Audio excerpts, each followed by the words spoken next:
मंगलम भगवान विष्णु मंगलम गरुड़ध्वजः मंगलम पुंडरीकाक्षं मंगलायतनो हरिः मंगलम भगवान शंभु मंगलम वृषभध्वजः मंगलम पार्वती नाथो मंगलायतनो हरिः सर्वमंगल मांगल्ये शिवे सर्वादिसाधिके शरण्ये त्र्यंबके गौरी नारायणी नमोस्तुते। गुरुर्ब्रह्मा गुरुर्विष्णु गुरुर्देवो महेश्वरा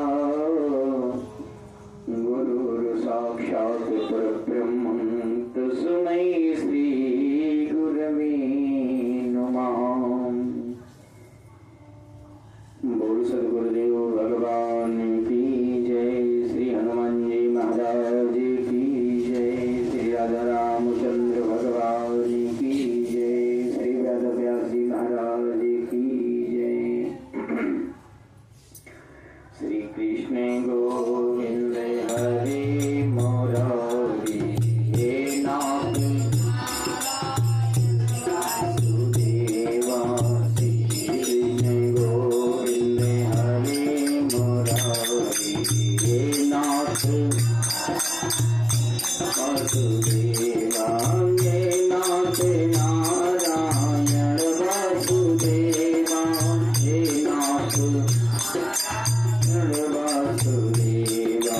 श्री कृष्ण गोविंद हरे मुरारी हे नाथ वासुदेवा। श्रीमन्नारायण नारायण नारायण श्रीमन्नारायण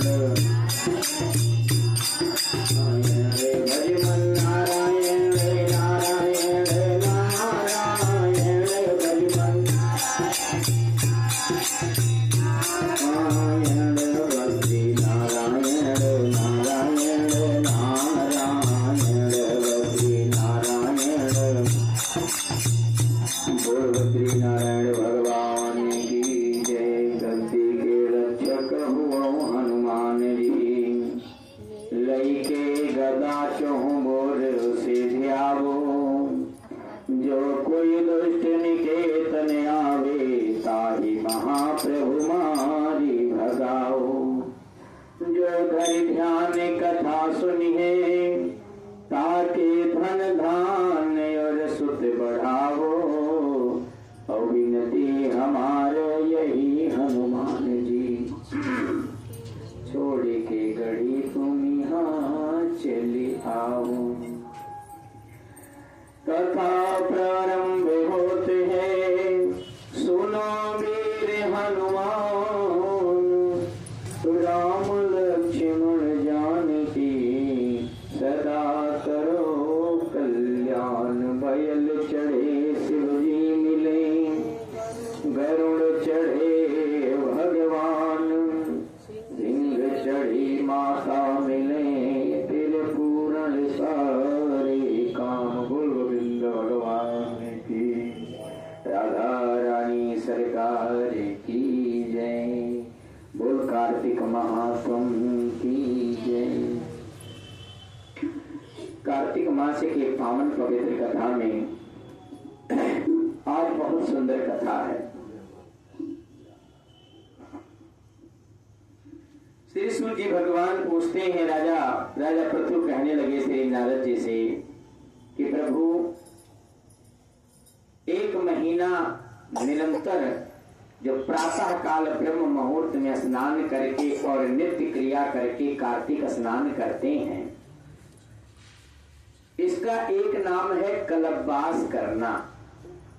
कल्पवास का मतलब ये होता है कि हमने एक महीना बिना किसी गलती बिना किसी पाप और बिना किसी अधर्म से भगवान के नाम में मैंने लगाया है। कार्तिक के महीने जितना ना तो किसी महीने में त्योहार आता है, कार्तिक के महीने से जितना ना तो किसी महीने में आनंद आता है। आनंद उसी महीने में आप कह सकते हो जिस महीने में आपने भक्ति ज्यादा किया हो। आनंद उसे नहीं कहा जाता कि तुम मनपसंद खा लो, सो लो, गाड़ी खरीद लो तो तुम्हें आनंद आ गया। नहीं, वो तो संसार का सुख है। आज है तुम्हारे पास, कल नहीं भी रह सकता है, तो इसको आनंद नहीं कहा जा सकता। आनंद उसे कहा जाता है कि जो सेफ सुरक्षित साफ सुथरे हो करके और एक महीना भगवान की भक्ति में, भगवान के नाम का चिंतन में लगा दिया हो, उस महीने को आनंद कहा जाता है। जो परमानंद से आपको मिला दे वही आनंद दे सकता है। संसार की कोई दूसरी वस्तु नहीं जो आपको आनंद दिला दे। संसार की वस्तुएं आपके शौक पूरे कर सकती हैं लेकिन आनंद नहीं दिला सकती। पृथ्वी का एक शब्द ऐसा है कि जिसका कोई विलोम शब्द नहीं है। कौन सा विलोम शब्द? आनंद का कोई विलोम शब्द नहीं है। यह है कोई शब्द? हर शब्द का विलोम शब्द होता है, नहीं उल्टा शब्द। मरने का, जीना, अपना दिन का, रात, इसका उसका उसका उसका, लेकिन आनंद का विलोम शब्द नहीं है। क्यों नहीं है? कि आनंद जब ही संभव होगा जब परमात्मा की भक्ति करोगे और परमात्मा हाथ पकड़ लेंगे। और जिसका हाथ परमात्मा ने पकड़ लिया हो उसका तो कुछ अनर्थ हो ही नहीं सकता। इसलिए इसका विलोम शब्द ही नहीं है कोई। बोल गोविंद भगवान की। राजा पृथु नारद जी से पूछने लगे, प्रभु कृपया करके बताइए कि कार्तिक महीने में जो हमने खूब व्रत अनुष्ठान किया, अब इसका उद्यापन कैसे करें? बड़ी कंफ्यूजन रहती है उद्यापन में। और उद्यापन कितना किया जाता है और कब किया जाता है, इसका पूरा फल कब हमें प्राप्त होता है, ये सब हमें नियम पूर्वक बताइए। नारद जी कहने लगे कि कार्तिक शुक्ल चतुर्दशी को इसका व्रत करना चाहिए और व्रत करने के उपरांत में घर में कथा श्रवण करें, घर को अच्छी तरीके से साफ सफाई करें, तुलसी के पास में मंडप बनवाएं और मिट्टी के 4 द्वारपाल बनवाएं। कौन? 4 द्वारपाल। नाम क्या रखें?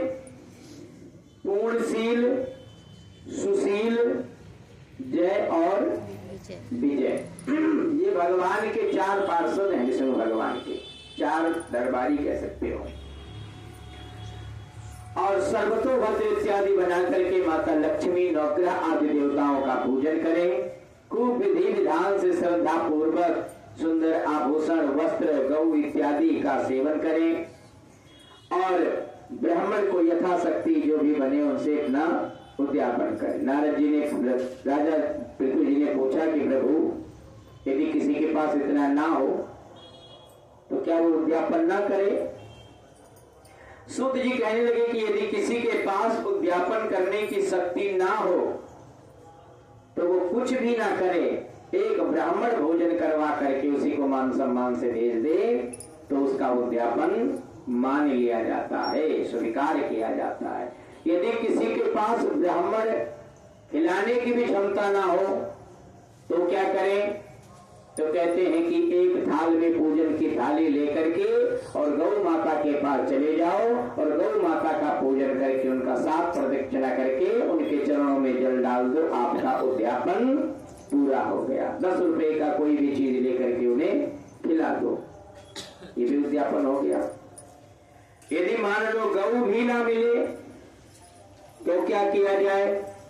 तो कहने लगे कि बरगद, पीपल या परास के वृक्ष का पूजन करके 7 प्रदक्षिणा कर लो तो भी तुम्हारा उद्यापन मान लिया जाएगा। राजा पृथु ने पूछा कि वृक्ष तो सारे श्रेष्ठ हैं पृथ्वी के, तो पीपल, बरगद और परास की ही पूजा क्यों किया जाता है? ब्रह्मा जी, परास का पेड़ होता है, बिहार साइड में होता है, ये नदियों के आसपास में पाया जाता है तरावट जहाँ पे नमी होता है वहां पे इसको ज्यादा पाया जाता है। इसके चौड़े चौड़े पत्ते होते हैं बरगद की तरह। ये इसकी क्वालिटी ये होती है कि जीवन में कभी ये सूखता नहीं, सदैव सदाबहार रहता है। सदाबहार, जैसे सदाबहार का वो देखे हो? नहीं देखे तुम, सदाबहार भी नहीं जानते होंगे। हम लोग तो उल्लू कहते हैं इसको, पता नहीं। सदाबहार के वृक्ष की तरह ही होता है। सदाबहार का वृक्ष कभी सूखता नहीं है। सूखेगा तो खत्म हो जाएगा, नहीं सूखेगा तो फिर वो 10-5 साल नहीं सूखेगा। जैसे और वृक्ष होते हैं, पतझड़ होता है, उसमें ऐसा नहीं होता। सेम परास की भी यही कहानी है। हमारे यहाँ एक कोई पूजा होती है, उसमें परास के पेड़ का टहनी लाया जाता है गाँव में। यहाँ तो खैर नहीं होता। छठी की तो कहने लगी कि पीपल और बरगद, परास के तरफ अगर कंफ्यूज हो रहे हो तो छोड़ दो, क्योंकि जानते नहीं। पीपल और बरगद जानते हैं, उसकी कथा सुनो। बोल गोविंद भगवान की। तो पीपल और बरगद ही क्यों पूजा जाता है? कहने लगे कि ऋषियों, एक बार माता पार्वती के साथ में भगवान शिव एकांत में विराजमान थे। सभी देवताओं ने परामर्श करके अग्नि देवता को भेजा कि जाकर के भोले बाबा से हमारा संदेशा सुनो। अब भोले बाबा से तो डर नहीं था, लेकिन पार्वती जी से ज्यादा डर था। अग्नि देवता बड़े डरते डरते गए बेचारे, और माता पार्वती और भगवान शिव जी बैठे हुए थे वहां। उनके एकांत में कुछ डिस्टर्ब कर दिया। भोले बाबा तो सर्वत्र हैं, सर्वज्ञ हैं, उनको तो कुछ कोई फर्क नहीं पड़ा। लेकिन माता पार्वती जी को क्रोध आ गया और माता पार्वती जी ने श्राप दे दिया कि तुम्हारे इतनी बुद्धि नहीं है कि जब कोई एकांत में हो या कोई बातें कर रहा हो तो बीच में नहीं बोलना चाहिए। कोई बड़ा यदि बात कर रहा हो तो समझदार व्यक्ति को चाहिए कि वो बीच में ना बोले। यदि बाप बेटे बात कर रहे हो या भाई भाई बात कर रहे हो तो उसमें बीच में तीसरे को बोलना उचित नहीं माना गया है। बाकी तो अपना स्वभाव है भैया, स्वभाव को बदला ही नहीं जा सकता। तो बाबा ने देखा, माता पार्वती जी ने कहा कि तुम इंसान होकर के, देवता होकर के, इतना सुंदर देह पा करके भी वृक्षों जैसे काम करते हो, मूढ़ हो, पता ही नहीं तुम्हें कहाँ जाना है, कहाँ नहीं जाना, कब जाना कब नहीं जाना। तुम जा करके वृक्ष बन जाओ। अग्नि देवता हाथ जोड़ करके खड़े हो गए, माता जी मेरा तो कोई दोष ही नहीं है, मुझे तो देवताओं ने भेजा। देवता कौन है?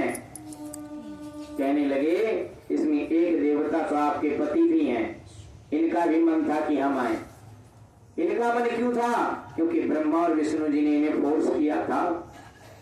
और वास्तविक रूप से ये तीनों एक है। लिखा भी है कि ब्रह्मा विष्णु सदाशिव जानत अविवेका, प्रण अक्षर के मध्य ये तीनों एका। भगवान शंकर जी की यदि कोई प्लानिंग है तो उन्हें विष्णु जी से या ब्रह्मा जी से सलाह लेने की जरूरत नहीं है। वो डन हो तो सब डन। विष्णु भगवान की कोई प्लानिंग है तो इनका एक दूसरे पे इतना विश्वास है कि जो मेरे मुंह से निकल जाएगा वही हाँ हो जाए। हमारे यहाँ तो नहीं, ये ऐसे नहीं, ऐसा ऐसा नहीं, ऐसा ऐसा नहीं, ऐसा। जहाँ एकता ही नहीं है वहां मजबूती हो ही नहीं सकती है। बात को ध्यान रखना। तुम अपने ही परिवार में फुट मत कर लो, बाहरी वाले आएंगे कूट के चले जाएंगे तुम्हें और कुछ नहीं बिगाड़ पाओगे। अपने मोहल्ले में तुम फुट मत बना लो, बाहरी मोहल्ले वाले आएंगे कूट के तुम्हें चले जाएंगे और तुम कुछ नहीं कर पाओगे। इसीलिए कहा जाता है परिवार और मोहल्ला और रिश्तेदारी को सदैव संयोग के रखो, कभी इनकी जरूरत पड़ जाए कुछ पता नहीं होता है। बोल गोविंद भगवान की। माता पार्वती जी ने जब श्राप दे दिया तो उनका श्राप मिथ्या नहीं हो सकता, ये बात ध्यान रखना। जब श्राप दे दिया तो भगवान शिव तो जाकर के बट वृक्ष बन गए। कहां?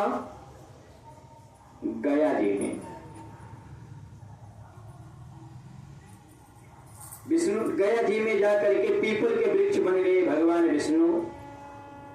काशी में जाकर के बट वृक्ष बन गए। आज भी जब आप काशी में जाओगे तो तुम्हें सबसे घना उसकी शाखाएं, मैं क्या बताऊं, शिव मंदिर इतनी लंबी शाखाएं हैं, अरे बहुत घना। उसके नीचे अगर पानी भी 15 मिनट बारिश होता रहता है तब जाकर के उसके नीचे टपकता है। ये इतना घना वृक्ष आज भी सोचो। और ये कथा कब की है? काशी में जाकर के भगवान शिव बट वृक्ष बन गए और ब्रह्मा जी जाकर के नदियों के समीप मित्रास का वृक्ष बन गए। बोलो गोविंद भगवान की। ऋषियों ने पूछा कि प्रभु, जब विष्णु भगवान पीपल बन गए, एक तरफ आप कहते हो कि विष्णु भगवान पीपल का रूप धारण कर लिए तो उनकी पूजा करो, और दूसरे तरफ कहते हो कि रविवार को पीपल छूना नहीं चाहिए, पीपल को स्पर्श नहीं करना चाहिए, पीपल में जल नहीं चढ़ाना चाहिए। क्यों? कहने लगे देवताओं, जब समुद्र मंथन हो रहा था, उस समुद्र मंथन में 14 रत्नों के बाद जब लक्ष्मी जी 14 रत्नों में जब निकली तो भगवान विष्णु जी ने स्वीकार कर दिया। कौस्तुभ मणि और माता लक्ष्मी जी को किसने स्वीकार किया? विष्णु भगवान ने। अब विष्णु भगवान ने प्रस्ताव रखा कि चलो विवाह कर लेते हैं। लक्ष्मी जी ने कहा, प्रभु अभी हमारा विवाह नहीं हो सकता। क्यों नहीं हो सकता? क्योंकि मेरी बड़ी बहन अभी कुंवारी है। तो जब बड़ी बहन कुंवारी हो या बड़ा भाई कुंवारा हो तो अब तो चल गया, लेकिन पहले ऐसे रीति प्रथा से सब कुछ होता था। कहने लगे, कौन है आपकी बड़ी बहन? माता लक्ष्मी जी ने कहा, दालिद्रता नाम है, दालिद्रता। विष्णु भगवान ने कहा, भैया कोई बायोडाटा है, मैं किस लड़के को भेजूं? हैं, क्या दिखाऊं? तो कहने लगे कि पहला कारण तो ये कि नाम है दारिद्रता, और दूसरा बहुत कठोर बोलने वाली, हर बात कड़वी बोलती है, कभी स्नान ध्यान नहीं करती, बहुत मैले कुचैले से रहती है, जहां चली जाती है वहां भूखे मार देती है लोगों को। भगवान ने कहा, तुम्हारी बहन में क्वालिटी तो बहुत है, कौन सा लड़का ढूंढो ऐसा, किससे कहूं? तुम्हारा विवाह करवाना चाह रहे हैं और लड़की ऐसी ही कि आएगी तो तुम्हें खत्म कर देगी।